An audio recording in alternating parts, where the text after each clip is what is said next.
Greetings, it is I, Tantus Naravan Dracovin, Lord and Emperor of the Dracovin Empire, and welcome. It is time to continue our discussion on some anime from the winter 2016 season. I'm going to give you a quick review on them, and then I'm going to let you know how you can use them in your BESM games. So today's episode, we're going to start with the review, of course, as we always do.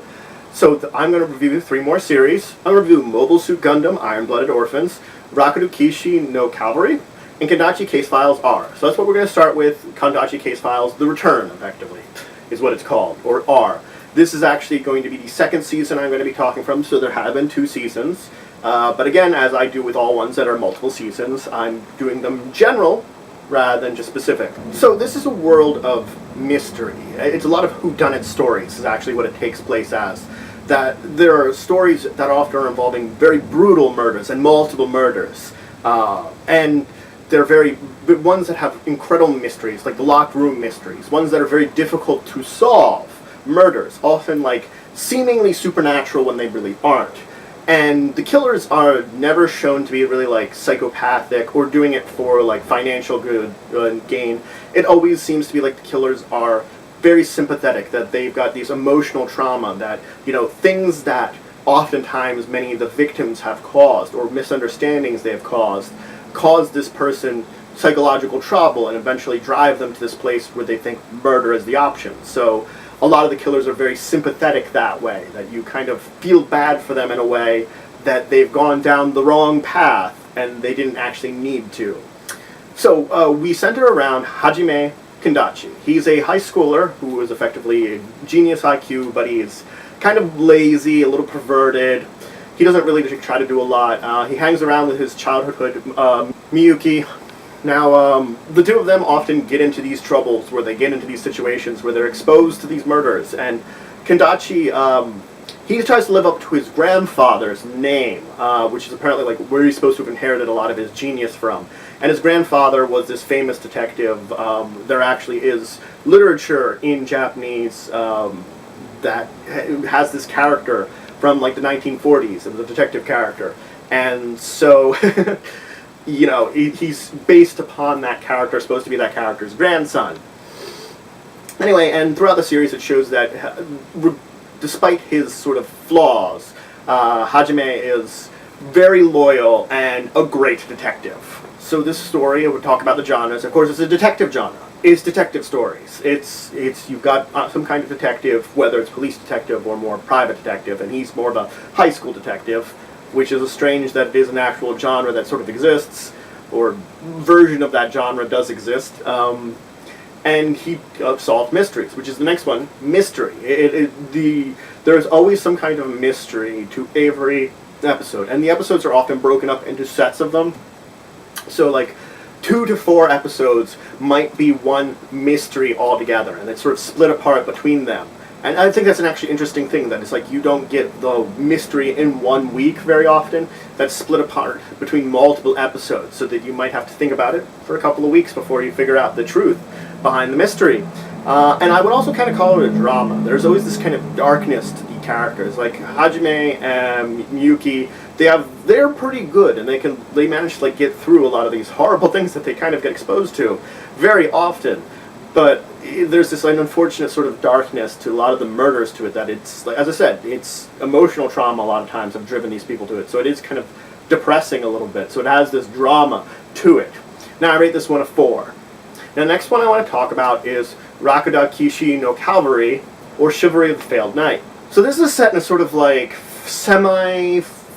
like near future, you know, fantasy world where people have developed these superpowers called blazes, where they can manifest these powers based upon their soul, which represent devices known as that are effectively weapons, and the people that use these are called blazers. So we're set in this world, and we have Kurogane Iki, who's a student at this one school for blazers, and he's sort of known as the worst one there is, and, you know, he's sort of looked down upon.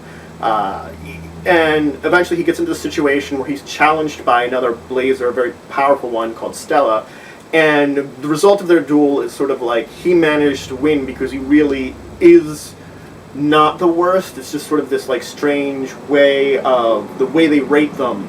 It's less on practical still. It's like the certain system, the rating, basically plays against his natural abilities. It's not that he can't fight, it's just that he's sort of rated bad because of the system around him, that it sort of just keeps him down. And the school has recently changed that, so it's sort of like this is a point in time to shine a little bit more.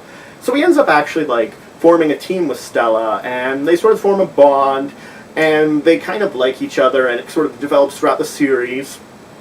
Anyway, so the two of them, they end up entering the 7-Star Sword Festival, this like festival between the various schools and groups that are blazers, and they, you know, compete in it where there's real danger, real threat of death. And of course he's got various friends and allies from throughout the school, and they have relationships, you know, develop in the group there. And of course the festival takes up a good chunk of the season.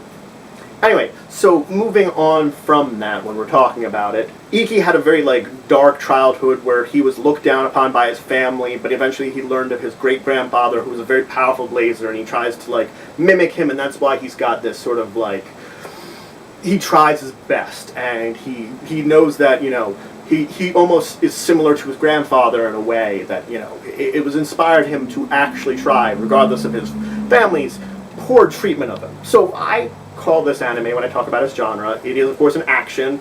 They have a lot of fights between blazers, competition, they have the entire tournament, competition within the school. I would call it a fantasy. They're just manifesting like a superpower. They don't, there's no like real scientific, so it's not really like a sci-fi. They all have these powers, the powers of a blazer, a power of a blaze, and they sort of manifest them in various different ways. And I'd also call a romance. Now, Iki, he's the center of like this group of girls which all sort of like him, but it's not a harem because he sort of forms this bond with Stella throughout the series that you can tell, like, though the other girls like him, he really likes her and she really likes him. So the two of them are sort of like, it's the bond. So it is like this weird romance with this light harem element that he has like his actual romantic thing. But he also has these other girls that would, like, you know, definitely look to take the place of Stella if they had an opportunity. So the last one I want to talk about is Mobile Suit Gundam Iron-Blooded Orphans. So this is set about 300 years after this great war between Earth and the outer colonies. And it doesn't really... It's assuming that, like, Earth sort of won it in the end.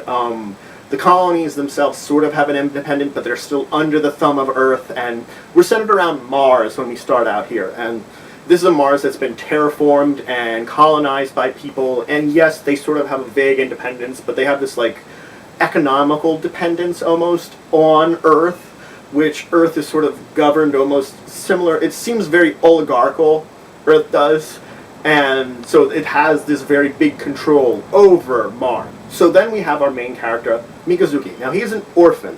Now he's been working for this one company that sort of provides like security and battling things, treats the kids as mercenaries. A lot of children are there at this place because they employ orphans. So they're hired to look after this Martian noblewoman, Kudella, who is like the main force of Martian independence at this point in time, you know, to look to basically break financial ties with Earth and make Mars truly independent.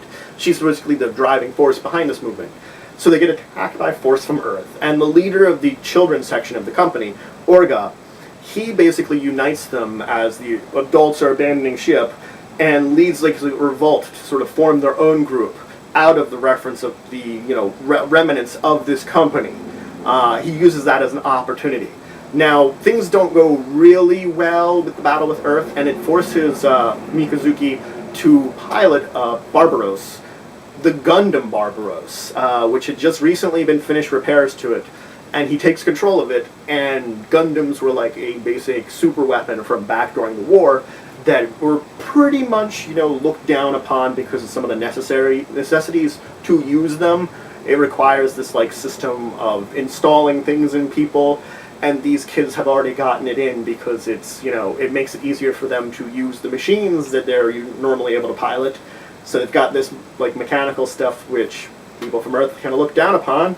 So a lot of these things have gone by the wayside. So I call this an action series. Of course, it's very action heavy. They have, you know, the giant robot fights with Mikazuki and the Barbaros fighting things and the other people in machines fighting it out, and a lot of the kind of mech battles, in which that leads us into, it's a mecha anime.